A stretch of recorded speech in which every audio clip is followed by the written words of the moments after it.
नमस्कार, मैं शाइस्ता। स्वागत है आपका एनटीवी निष्पक्ष के साथ सियासी घमासान में। बार बार चुनाव देश की प्रगति में मुश्किलें पैदा कर रहे हैं। जी हां, यह कहना हमारे देश के प्रधानमंत्री नरेंद्र मोदी जी का है। जैसा कि हम आप सब जानते हैं, कभी भी देश में या किसी भी प्रदेश में निष्पक्ष चुनाव कराना कितना मुश्किल कार्य होता है। वहीं पर बीजेपी का यह सोचना है क्यों ना ही एक ही बार में लोकसभा और विधानसभा के चुनाव करा लिए जाएं, जिससे विकास की राह में आसानी होगी। वहीं पर वन नेशन वन इलेक्शन को कैबिनेट की तरफ से मंजूरी भी मिल गई है। जैसा कि हम सब जानते हैं कि बात विकास की हो रही हो तो विपक्ष भी बीजेपी पर तंज कसने के लिए हमेशा तैयार रहती है। जी हां, वन नेशन वन इलेक्शन पर बीजेपी के प्रवक्ता का एक वीडियो सोशल मीडिया पर तेजी से वायरल होता नजर आ रहा है। आइए आपको भी दिखाते हैं उस वीडियो को। एक देश एक चुनाव, ये देश की आवश्यकता है। देश में हर समय जो किसी न किसी समय कोई न कोई चुनाव होता रहता है, उससे न केवल खर्च बढ़ता है बल्कि मतदाताओं में भी उदासीनता आती है। विकास के कार्य अवरुद्ध होते हैं क्योंकि आदर्श आचार संहिता लगती है तो विकास के कार्यों को रोकना पड़ता है। राजनीतिक दलों की भी ऊर्जा व्यय होती है। ये ऊर्जा लोगों के विकास के लिए, लोगों के कल्याण के लिए लगाई जा सकती है।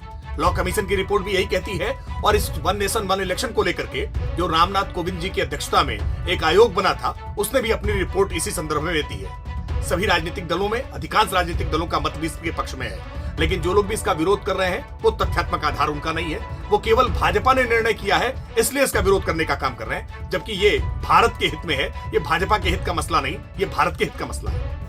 जैसा कि अभी हमने आपको बताया कि विपक्ष भी कहां पीछे रहने वाला।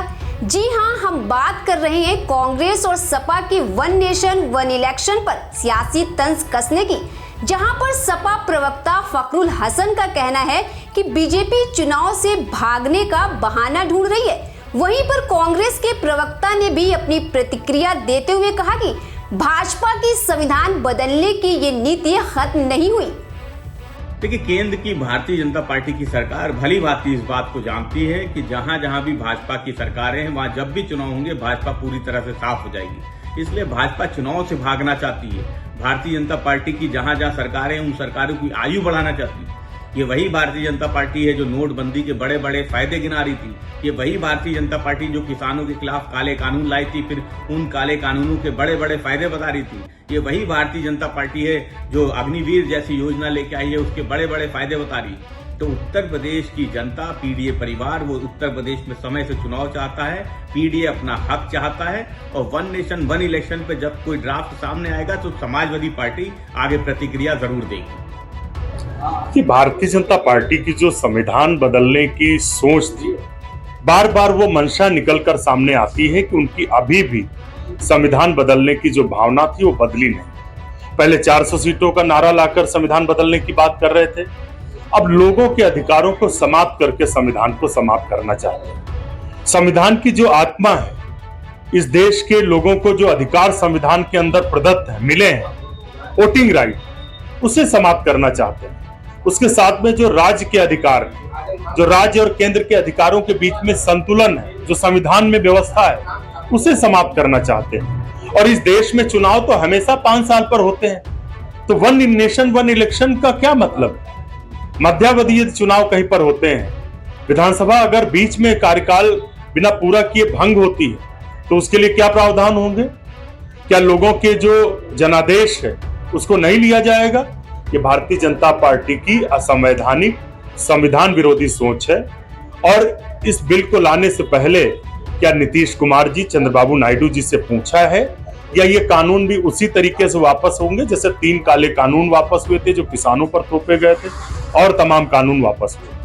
इसी के साथ हम आपको बताते चले कि बिल शीतकालीन सत्र यानी नवंबर दिसंबर में संसद में पेश किया जाएगा। 17 सितंबर यानी कल गृह मंत्री अमित शाह ने कहा था कि सरकार इसी कार्यकाल में वन नेशन वन इलेक्शन लागू करेगी। कैबिनेट मीटिंग के बाद केंद्रीय मंत्री अश्विनी वैष्णव ने कहा कि पहले फेज में विधानसभा और लोकसभा चुनाव साथ होंगे। इसके बाद 100 दिन के भीतर दूसरे फेज में निकाय चुनाव साथ कराए जाएंगे। सूत्रों के मुताबिक रामनाथ कोविंद की रिपोर्ट को कैबिनेट की ओर से मंजूरी भी दे दी गई है। ऐसी ही दिलचस्प सियासी गतिविधियों और नोकझोंक के लिए बने रहे एनटीवी निष्पक्ष के साथ। नमस्कार। देश विदेश की ताज़ा खबर पाने के लिए हमारे चैनल एनटीवी निष्पक्ष को सब्सक्राइब करें व बेल आइकन दबाना ना भूलें।